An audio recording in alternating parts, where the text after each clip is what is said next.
এভাবেই গত বছরের এপ্রিলে বাংলাদেশ সহ বিশ্বের বিভিন্ন দেশের পণ্যে বাড়তি শুল্ক আরোপের ঘোষণা দেন মার্কিন প্রেসিডেন্ট ডোনাল্ড ট্রাম্প, যা কার্যকর হয় আগস্টের প্রথম সপ্তাহে। এই শুল্ক গেল শুক্রবার বাতিল ঘোষণা করেছে দেশটির সুপ্রিম কোর্ট।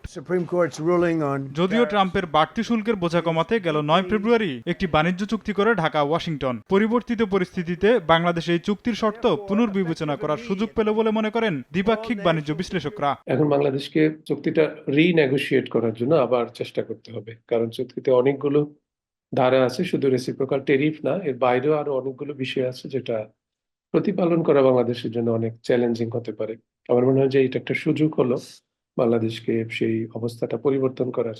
এই সুযোগ কাজে লাগাতে সরকারকে উদ্যোগী হওয়ার তাগিদ দিচ্ছেন রপ্তানি বাজারে অসম প্রতিযোগিতার চাপে থাকা বাংলাদেশের পোশাক শিল্প উদ্যোক্তারা। যেহেতু সুপ্রিম কোর্ট একটা রায় দিয়া আগের ট্যারিফটা বাতিল করেছে, সুতরাং এর প্রেক্ষিতে আর আমাদেরও নতুন সরকার আসছে, এই দুইটাকে কেন্দ্র করে আমরা নতুন করে এটা ভাবা যায় কিনা আমি সরকার প্রধানমন্ত্রী এবং পররাষ্ট্র মন্ত্রী দুইজনকে বিনীত অনুরোধ করব, সাথে বাণিজ্য মন্ত্রীকে। মার্কিন আদালতের রায় আপিলে টিকবে কিনা, কিংবা টিকলেও ট্রাম্প প্রশাসন কি সিদ্ধান্ত নেবে তা জানতে অপেক্ষা করতে হলেও বাণিজ্য সচিব বলছেন চলতি সপ্তাহেই হবে ঢাকা ওয়াশিংটন বৈঠক।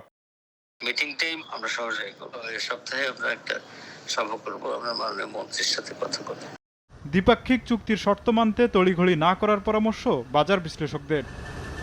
তোফাজ্জল হোসাইন, সময় সংবাদ, ঢাকা।